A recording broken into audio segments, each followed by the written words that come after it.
The photographer smiled and said, "Okay, one more." Big smiles, everyone. And as the flash popped, blinding me for a second, I realized, with a sudden, soul-crushing certainty, that I was the only person in the room who wasn't in the picture. Hi everyone, I'm Grandma Meredith. My name is Meredith Sterling.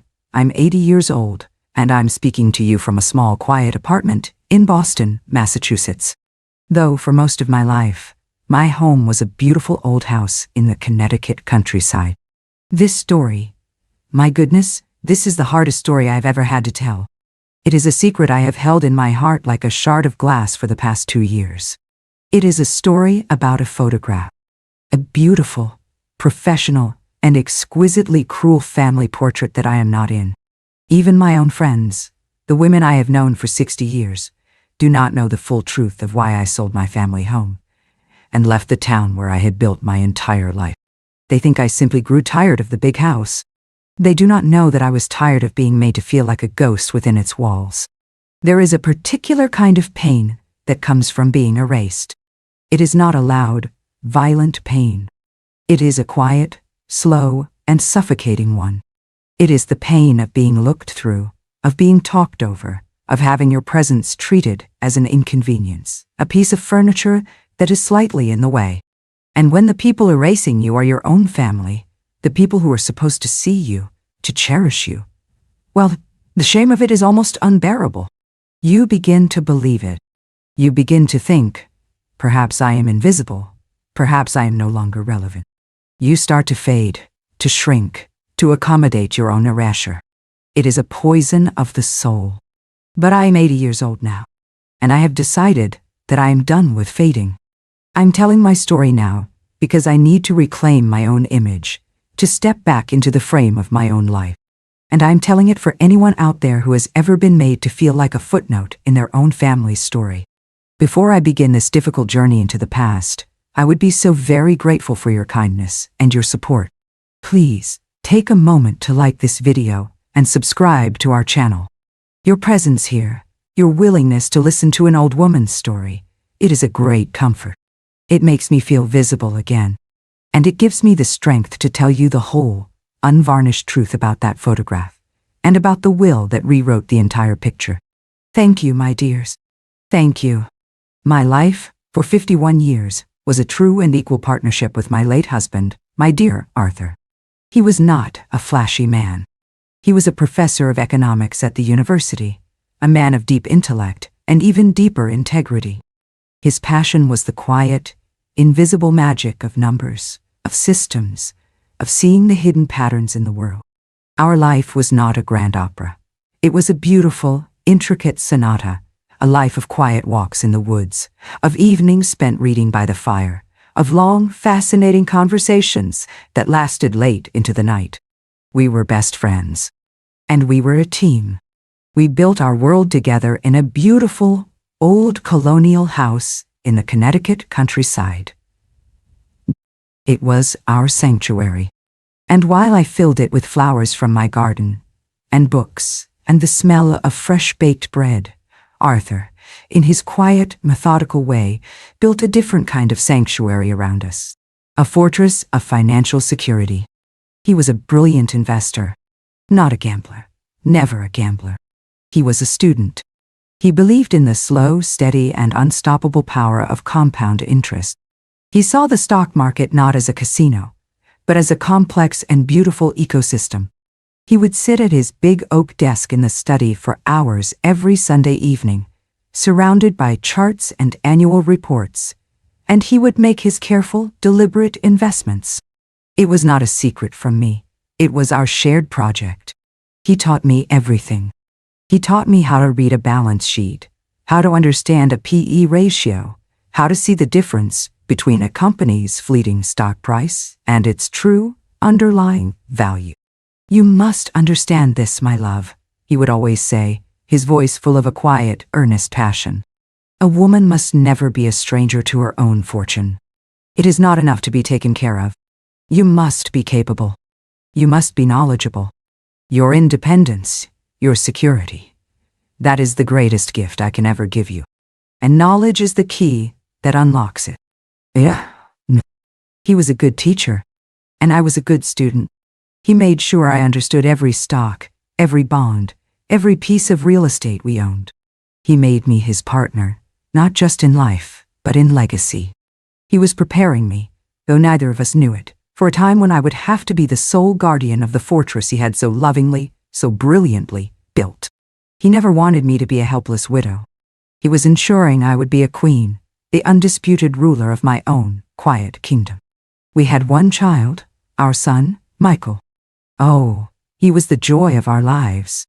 A sweet, good-natured boy. But he was not like us. He had my love of art and his father's kind heart, but he had none of his father's analytical fire or my practical patience. Michael is a man who loves the results of hard work, but finds the process. He is a wonderful architect with a brilliant eye for beauty and design. But the mundane world of budgets and contracts and long-term financial planning, it has always bored him to tears. He is a good man, a loving son, but he is a man who has always been content to let someone else handle the details. For most of his life, that someone was his father. And then, it was his wife. I should have seen the signs. I should have understood the nature of the woman he chose to marry. But I was so happy for him, so thrilled that he had found a partner who seemed to make him so happy, that I allowed my heart to overrule my head. And then, 7 years ago, Michael brought Sophia home. And she was, in a word, breathtaking. She was an event planner. Not just for parties, but for major corporate and political fundraisers. She was a woman who lived in a world of power and influence and meticulously crafted images. She was beautiful, she was sharp as a tack, and she was, from the very first moment, the undisputed star of any room she entered. My son, my quiet, gentle Michael, was utterly, completely, and hopelessly in her orbit. He looked at her with a kind of dazed, worshipful awe, like a humble astronomer who had somehow captured his own private sun. She was a master of charm. She was brilliant with me. She didn't make the common mistake of admiring my things. She admired my life. She asked all the right questions, her beautiful, intelligent eyes full of what I was convinced was sincere fascination. She asked about my life with Arthur, about the company he had consulted for, about the art we had collected. "It is so rare," she'd said to me that first afternoon, as we sat in the garden, "to see a life so beautifully and intelligently built. You and Arthur, you weren't just a couple. You were a dynasty, a true partnership. It is something my generation has almost completely forgotten how to do." She didn't compliment my dress. She complimented my legacy. She didn't admire my house. She admired the life my husband and I had built within its walls. She was so clever. She was so sophisticated. She made me feel seen and respected and interesting. I thought, with a profound sense of maternal relief, that my son had finally found a woman who could be his partner, his equal. A strong, brilliant woman who could manage the practical details of life that he so often let slide. A woman who would be the steel in his corner. I thought Arthur would have been so impressed by her. I did not realize, until it was far, far too late, that she did not want to be my son's partner. She wanted to be his CEO. And she saw me, the quiet dowager queen, not as a source of wisdom or history, but as the sole, inconvenient, and increasingly senile obstacle to her ultimate hostile takeover. Their wedding was a masterpiece of event planning, a testament to Sophia's professional genius. It was held at our home, but it was not my home. For one perfect, glorious weekend, she transformed our quiet country house into a glittering, magical stage set from a Hollywood film. There were tents, and orchestras, and floral arrangements so vast they seemed to defy gravity. It was breathtaking, and it was the first time I truly felt like a guest in my own life. Sophia was the perfect bride, and in the years that followed, she was the perfect wife and daughter-in-law. She managed my son's life with a quiet, brilliant efficiency. She designed a beautiful, modern extension for their own home. She had 2 beautiful children, my grandchildren, Thomas and Charlotte. And she was so very, very good to me. Her kindness was a constant, gentle, and suffocating presence. It was in the way she would insist on organizing my closets, replacing my old, comfortable clothes with new, more appropriate ones. It was in the way she would take over the planning of my own small dinner parties, gently amending my guest lists and my menus to be more socially strategic. It was in the way she would help me with my correspondence, her elegant handwriting beginning to appear on my personal stationery. She was not helping me. She was slowly, methodically erasing me, replacing my own tastes, my own choices, my own voice with her own. My son, my dear Michael, was so grateful. He saw a devoted, capable wife, taking the tedious burdens of life off his mother's shoulders. "Isn't she amazing, Mom?" he would say, his eyes shining with pride. "She just handles everything. It allows you to finally relax." And none. He didn't see that she wasn't allowing me to relax. She was forcing me into retirement. A retirement from my own life. The foundation of her campaign against me, the central pillar of the narrative she was so carefully constructing, was the idea that I was out of touch. It was a brilliant strategy. It was not a direct attack on my intelligence, which she knew I possessed. It was a more subtle, more insidious form of dismissal. It was an attack on my relevance. I would be telling a story about a politician my husband had known, and she would listen with a patient, indulgent smile. "Oh, Meredith, that is a fascinating piece of history," she would say, her voice as smooth as cream. Then she would turn to the children. "You see, darlings, your grandmother lived in a very different time, a simpler time." She was not calling me old. She was calling me a historical artifact, a relic from a simpler time that had no bearing on the complex modern world she so expertly navigated. She was gently, lovingly placing me in a museum. She did it with everything. My opinions on art were charming but traditional. My taste in music was sweetly nostalgic. My views on the world were from a different era. She was never disrespectful. She was always so admiring of my era. But she was making it clear that my era was over, and hers had begun. The family portrait was her idea, of course. It was to be the centerpiece of their new modern living room. A grand statement. A testament to the beautiful family she had curated. "Not a stuffy, old-fashioned portrait, of course," she'd announced one day. "I'm thinking something. Modern, candid, a real work of art. I know the perfect photographer." The photographer she hired was a famous, painfully hip artist from New York. He arrived at the house with a team of assistants and a mountain of equipment. He didn't speak to me. He spoke only to Sophia. She was the creative director. He was her instrument. The day of the shoot was a long and exhausting affair. Sophia had chosen the outfits for everyone. My son and my grandchildren were in coordinating shades of cream and white. Sophia herself was in a stunning, architectural, blood-red dress. It was a slash of brilliant, modern color in a sea of soft, traditional neutrals. She had chosen a dress for me as well. It was a lovely, simple silk dress, in a shade of pale, quiet, unassuming gray. A color designed to fade into the background. The color of a shadow. We took photos for hours. In the garden. In the drawing room. On the grand staircase. And with every click of the camera, I began to feel a growing sense of unease. A cold, prickling dread. I felt peripheral. The photographer would arrange the children around Sophia and Michael. He would pose them, laugh with them. And then, as an afterthought, he would say, "And let's get Grandma in on this one. Could you just stand right here behind Michael?" I was not a part of the composition. I was an addition, an accessory. My son, my Michael, was so caught up in the glamour and excitement of it all, he didn't notice a thing. He was so proud of his beautiful wife, his beautiful children, his beautiful life. He didn't notice that his own mother was being slowly, deliberately, and with the most exquisite, smiling politeness, pushed to the very edge of the frame. The final setup was for the grand portrait, the one that would hang over their fireplace. The photographer arranged them on the sofa in the drawing room. Michael and Sophia in the center, the two children artfully arranged at their feet. It was a perfect composition. A perfect family. I stood to the side, waiting to be told where to stand. But the photographer didn't look at me. He looked at Sophia, who gave him a small, almost imperceptible nod. "Okay," the photographer said, looking through his camera.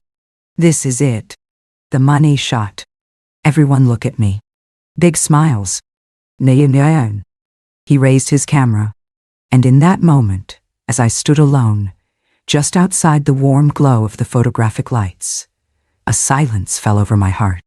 A cold, heavy, and terrifying silence.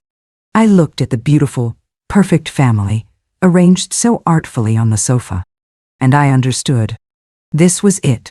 This was the picture. And I was not in it. Time seemed to slow down. The sound in the room, the photographer's cheerful patter, my grandchildren's happy squeals, my son's proud laughter, it all seemed to fade into a distant, muffled roar. The only thing that was clear was the image before me. My family, my entire family, arranged in a perfect, glowing tableau of happiness, from which I was completely and deliberately excluded. I stood there, frozen in my pale gray dress, a ghost at my own family's celebration. I watched as the photographer, a man who had not made eye contact with me all day, fussed over them. He adjusted my grandson's collar. He fluffed my granddaughter's hair. He told Sophia to tilt her chin just so. They were the subjects. They were the story. I was just the audience. My son, my Michael, looked over at me for a brief second. He gave me a small, distracted, happy smile. "Almost done, Mom," he called out, his voice full of the easy, oblivious joy of a man who was getting exactly what he wanted. He didn't see me. He didn't truly see me. He saw his mother, a generic figure in the background of his life. He did not see the gaping, ragged hole where I was supposed to be, right there beside him. He did not notice his own amputation. Sophia, however, saw me. Oh, yes, she saw me. Just before the final flash, her eyes met mine over the heads of our grandchildren.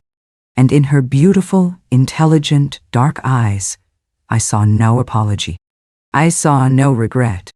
I saw a small, sharp, and utterly triumphant glint. It was a look that said, "This is my family now. This is my legacy. And in this picture, in this story, you have no place." It was the quietest, most brutal, and most public execution I could ever have imagined.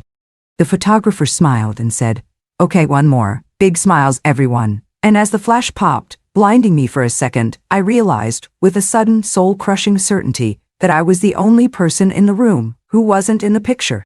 And in that bright, silent, clinical flash, something inside me that had been slowly, painfully dying for years, finally shattered. The part of me that made excuses for my son. The part of me that tried to believe in the goodness of his wife. The part of me that was willing to be small, and quiet, and invisible, just to keep the peace. It all turned to dust. The rest of that day passed in a numb, surreal haze. I smiled. I made polite conversation. I praised the photographer's artistry. I played the part of the happy, slightly dotty grandmother to perfection. They had handed me a script, the script of my own irrelevance, and I performed it beautifully. But underneath the placid surface, a new kind of woman was being born. A woman made not of soft, forgiving love, but of cold, clear, and unyielding ice. They thought they had erased me. They thought they had finally, successfully, pushed me out of the frame.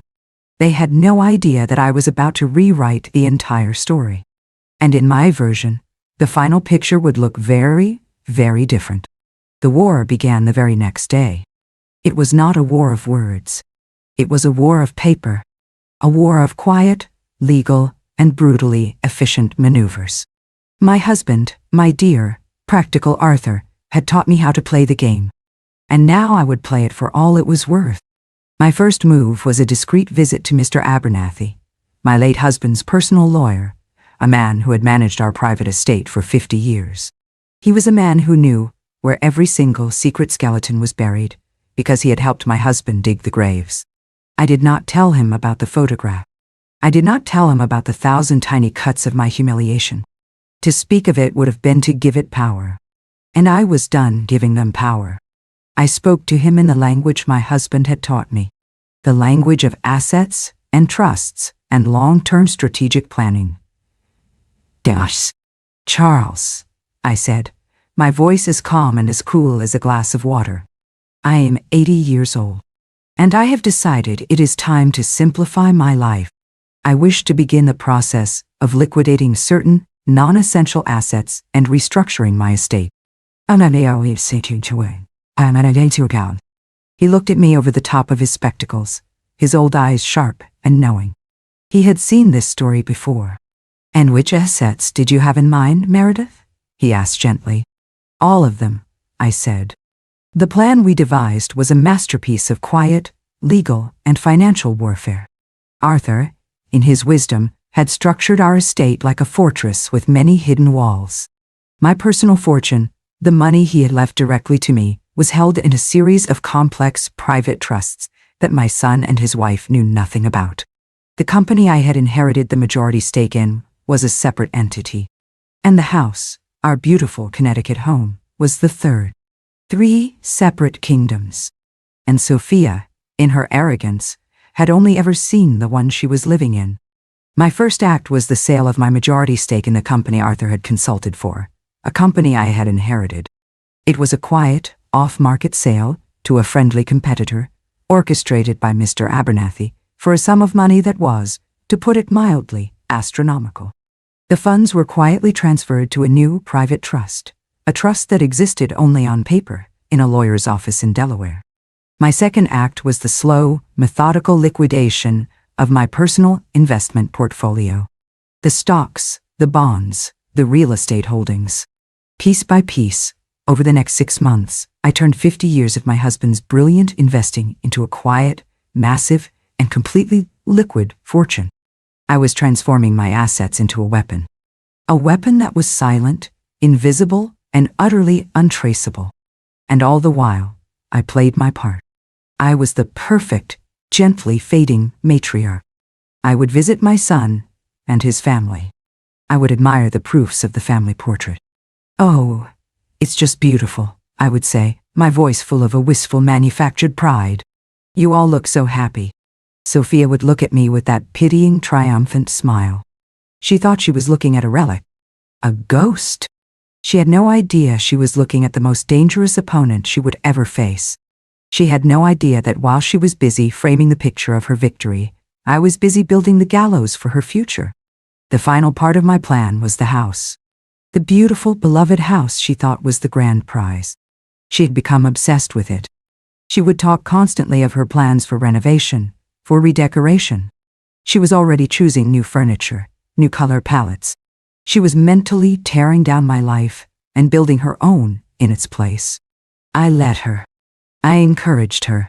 About 6 months after the photograph was taken, after my secret financial preparations were complete, I made my move. I told them I was ready to simplify my life. You were right, Sophia, I said, my voice a soft, tired sigh. This house, it is too much for me. It is full of ghosts. It is time for a new chapter. Sophia's eyes lit up with a predatory, triumphant gleam. This was it. The moment she had been waiting for. The final surrender. I have decided, I continued, to sell the house. And I am going to give the 2 of you the proceeds as an early inheritance. So you can build your own, new, modern life. Free from the weight of all this. History. My son, my dear Michael, was overwhelmed with a guilty gratitude. Oh, Mom, he said, his eyes tearing up. You don't have to do that. I want to, I said, patting his hand. A family is about the future, not the past. And you, my dears, are my future. Sophia could barely contain her joy. She immediately took charge. She would handle the sale, of course. She would get the best possible price. She would manage the entire process. I simply nodded. There's just one thing, I said. The house, It is filled with a lifetime of things. I cannot bear to part with all of them. Before you put it on the market, I would like to hire a team of professional movers and organizers to help me go through everything, to sort, to pack, to decide what to keep and what to let go of. It will take some time, perhaps a month. Of course, Meredith, she said, her voice generous, magnanimous. She was so close to the prize, she would have agreed to anything. Take all the time you need. We'll wait until you are ready. And so, my organizers arrived. They were not organizers. They were the most discreet, high-end art and antiques movers in the state. And over the next 4 weeks, they did not sort. They packed.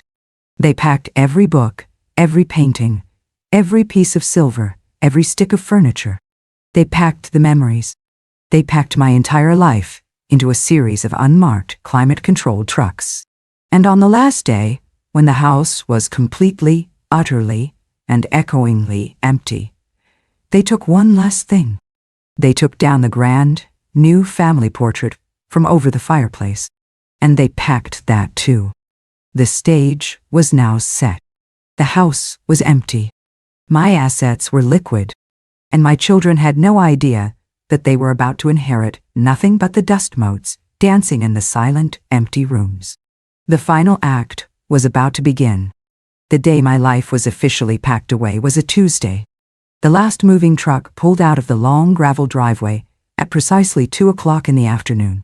I stood in the empty drawing room, the room where I had hosted 100 Christmas parties, the room where my son had taken his first steps, and I felt nothing. The grief, the pain, the humiliation. It had all been packed away with the furniture. All that was left was a clean, quiet, and liberating emptiness.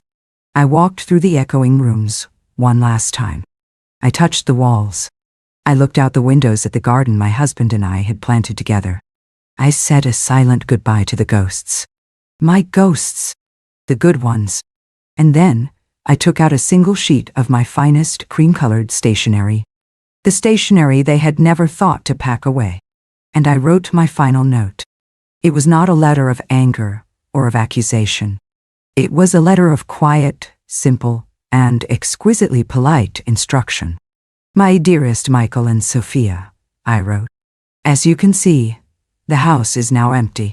The organizers were so very efficient. I have decided to take only the things with true, sentimental value to me. I have left the house itself for you, as promised. It is a beautiful, empty vessel, ready for the new life you have planned for it. You were so right. A family is about the future, not the past. And I have decided to fully embrace that philosophy. I have spent the last few months simplifying my life, liquidating all those complicated, old-fashioned assets that were such a burden. It has been a wonderfully liberating experience. As such, I have decided to amend my will. It is a much simpler document now. My entire estate, which is now a very tidy, very liquid, and very private sum, will be left to a series of charities that focus on the arts and historical preservation, causes my dear Arthur cared so much about. I have, of course, left you both my love and my fondest wishes for your future. I am leaving on a trip this afternoon, a long one. I'm not sure when I will return. Please, do not try to contact me. I have decided, at my advanced age, to finally become the truly independent woman my husband always wanted me to be. The house is yours to sell. I wish you the very best of luck with it. Love, Mother. I placed the note in its envelope, and I propped it up on the mantelpiece, right in the center, where they could not possibly miss it. My taxi was waiting at the end of the driveway. I walked out of my front door for the last time, carrying only a single small suitcase and my purse. I did not look back. I got into the taxi. "The train station, please, Mr. Henderson," I said. And as we drove away, down the quiet, tree-lined street, I felt a sense of peace so profound, so absolute. It was like taking my first breath after being underwater for a very, very long time. I was free. I can only imagine the scene. I have played it in my mind 1,000 times. They would have walked in, calling my name, expecting to find me, their frail, confused mother, waiting to be taken to my new life. They would have found the house silent, empty, and then they would have seen it. The single cream-colored envelope sitting on the mantelpiece like a final, quiet judgment. I can imagine Sophia's sharp, impatient sigh as she opened it. I can imagine her eyes scanning the polite, elegant script. I can imagine the moment her brain finally processed their meaning. The confusion, the dawning, horrified disbelief. My entire estate will be left to a series of charities. I can picture the color draining from her perfect face. I can picture her thrusting the note at my son, his own slow, painful journey through the words. The realization that the grand prize, the multi-million-dollar fortune they had been patiently waiting to inherit, the fortune they had just endured a sentimental last Christmas for, the fortune that was the entire point of their long, cruel campaign, it was gone. It had vanished into thin air. They had been left with exactly what they had always told me I was, a beautiful, historic, and completely empty vessel. The house was theirs to sell, yes, but the life it was meant to fund had been liquidated and donated right under their noses. They had won the battle, but in doing so, they had lost the entire, spectacular war. I did receive one call, about a week later. It was from my son. He wasn't screaming. He was broken. He was a man who had woken up from a long, intoxicating dream to find that his beautiful, charming, brilliant wife was, in fact, just as greedy and superficial as he was. And that together, they had been played by the one person they had never, for a second, considered to be a player. He asked me how I could do it. I didn't do anything, Michael, I said, and my voice was not angry. It was just sad. I simply listened to you. For years, you and your wife have been telling me that I am irrelevant, that my memories, my opinions, my very presence were a thing of the past. You took me out of the past. You took me out of the picture. So I did you the courtesy of taking myself out of the will. It seemed only fair. He had no answer to that. We are not speaking now. The wound is too deep. Perhaps one day he will understand the difference between a house and a home, between an inheritance and a legacy. I hope so. But I am not holding my phone. His wife, Sophia, left him, of course. A man with a beautiful but empty house and no seven-figure trust fund on the horizon was not the man she had signed up for. And me, I am happy. I have my books and my memories and a quiet, simple life that is entirely my own. I have learned the hardest, most painful lesson a mother can learn, that sometimes the only way to hold on to your family is to be willing to let them go. And that sometimes the only way to make them see you is to disappear completely. I was the ghost in their family portrait. A faded, gray, invisible woman, But a ghost is a powerful thing. A ghost has nothing left to lose. And a ghost, I have learned, always gets the last word. So if you are out there, and you are being made to feel invisible, if you are being pushed to the edge of your own picture, remember this old woman. Remember that the frame is yours to command. You decide who is in the picture. And you alone, decide what the final image will be. Thank you for letting me share this very personal story with you. It is a good reminder, I think, that we are all the curators of our own lives. If this story has resonated with you, please take a moment to like the video, subscribe to our channel, and press that little notification bell. It means so much to know that our stories are being seen. And in the comments below, please feel free to share a story about a time when you had to redefine your own picture. Love you all. This is Grandma Meredith, and I'll see you in the next story.